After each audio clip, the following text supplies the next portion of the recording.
A review of Highway 9 wildlife crossings shows big success and unusual behavior. Phil Lindeman with your news from Avalanche Physical Therapy on Krystal 93. First, if you saw emergency lights at Goose Pasture Tarn yesterday, Battalion Chief Skip Bergbauer with Red, White, and Blue Fire has good news. Some people noticed a hole in the ice in the tarn, footprints leading to it, and then nothing around, so they thought maybe someone fell in, but it turned out to be from a previous day, some ice rescue training. First responders practice cold water rescue every year for the moment someone does fall through the ice.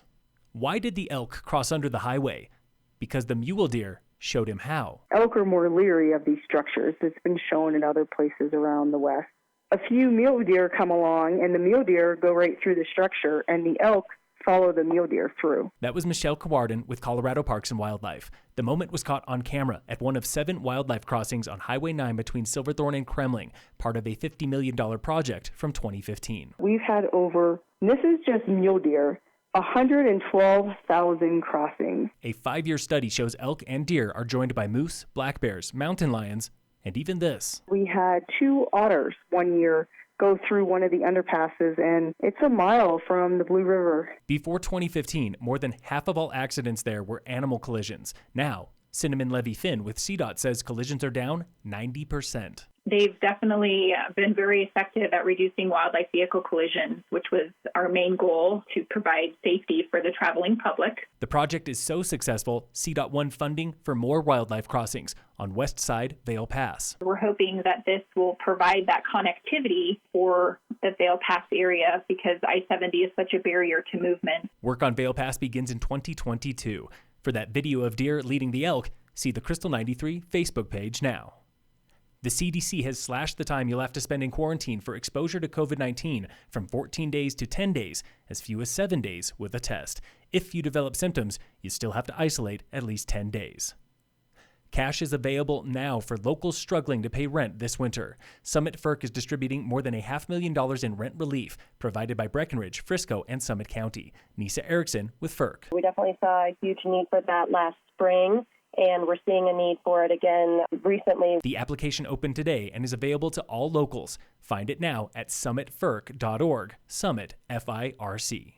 The FIRC is also seeing record demand at food pantries in Breck and Silverthorne, nearly 2 times higher than last year. Erickson. In 2019, our total food pantry visits were about 4,300. And in our fiscal year 2020, which doesn't follow the normal calendar year, we were already at about 7,100 visits. The food bank has served an average of 1,069 households every month this year, including people who never went to a food bank before. He's one of those people up here that has a college degree, a job, but the pandemic has left him and his family struggling a little bit. If you want to help keep the pantry stocked, they could use all of this. Cereal, pasta sauce, tuna, soup, beans, peanut butter, mac and cheese, all those good staples. Get food pantry times and locations online, summitfirc.org. Earlier this week, Krystal 93 got a call from a very special guest. Santa Claus himself, phoning in from the North Pole, where reception is a little spotty. He'll be in Silverthorne tomorrow evening, and even Santa has to play by COVID rules. As much as I'd like to get the hugs from all the good boys and girls, and that's part of what makes the job so wonderful, we have to worry about the virus, so Santa's actually going to stand in a snow globe and wave to all the children as they go by. His message for young and old this season is the same as always. The true meaning of Christmas, a time for sharing our love, giving gifts to others, and celebrate that special birthday. See Santa in person in a snow globe tomorrow, Friday, 5:30 to 7:30 at Silverthorne Pavilion. There's free hot cocoa and goodies, too. In sports, pro basketball is back December 22nd after a break of just 8 weeks. The Nuggets open the season on Christmas Day with the Clippers in Los Angeles. There will be no fans. NHL hockey gets started January 1st. The season was scheduled to open this week. And in local sports, brought to you by American Family Insurance, the Weiss Agency, Frisco Tubing Hill opens for winter tomorrow, Friday, one of the latest openings there since the Adventure Park debuted. Reservations are live now for tubing at 50% capacity.